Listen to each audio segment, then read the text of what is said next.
Good morning. Yes, we need to change the propeller on an aircraft because once in a while, depending which type of propeller, we need to overhaul them, and also changing propeller, change components on the aircraft. This one we have to send it to Canada. There used to be a propeller shop here, qualified to do overhaul with this prop, but well, the guy resigned. Now we stuck to have them shipped to Canada, in Quebec, on the other side of the world for this prop. It's quite basic props, they're very counterweight props, mechanical, actuated, easy, and then we also have installed another prop. It's also Hamilton standard. This one here is called a 2D30, and the other one we got is a 22D30 hydropneumatic 303, which normally is found on a different plane like a Beech 18, but we got it for the Beaver, and we have this kind of things. This is a governor. This is the governor for the prop we removed. We have another governor for the prop we put on. Governors are the one controlling the oil flow for actuating the propeller, feathering and pitch. We're not going to go into details, but those are accessories on the engine, and they're controlling the movement of the controller of the propeller. With this lever here connected here is from the cockpit. I have my propeller control, and I adjust this and the valve that will control the flow in and out of the propeller, control the pitch, we call it. The problem we have is those propeller are quite old, and the parts getting very hard to find. So this prop has a part called, those prop have a part like the transfer valve that transfers the valve from the crankshaft to the propeller. The pilot valve that the prop we put on is different from the one we got. The one we put on has a big valve like this, like a 5-inch long. And the prop we remove is a different valve, small. This is a valve, very small. Very different from what we put on.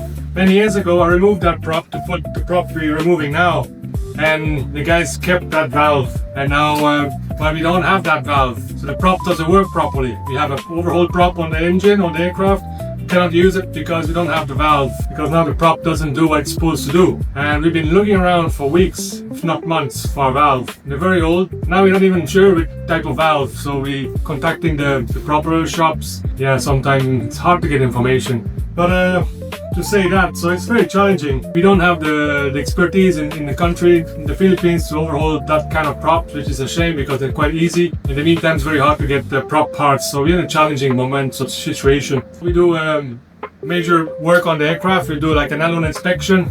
We did one in March, but because March is the busy season, we want to reset it and do it in July. So next year we'll do it in July again.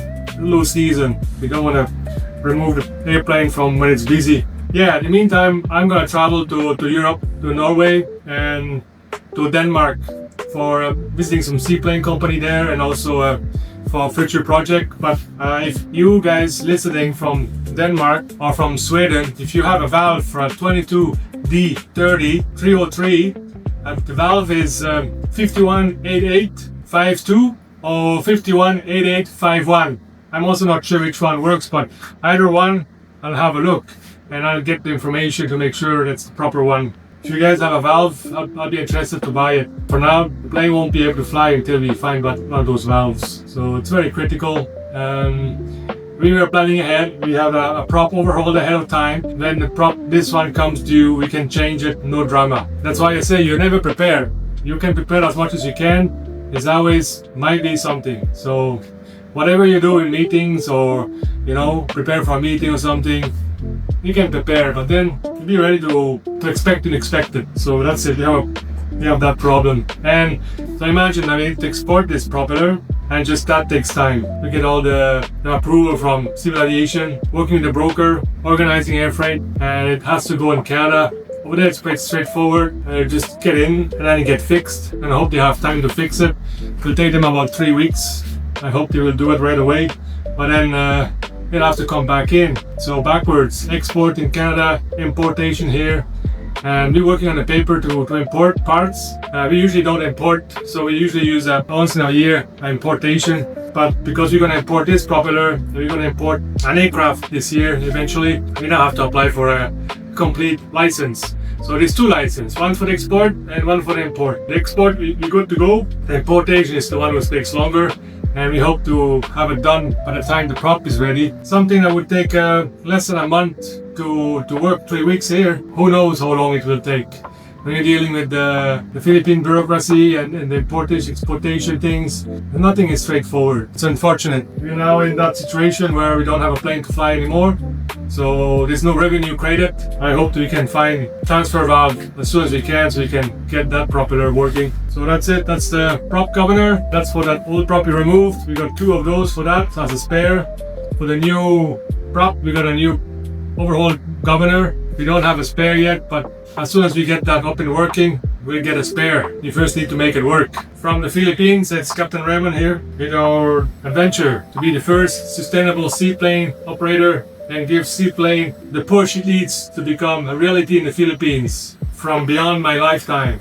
Okay? So that's the goal. Take care.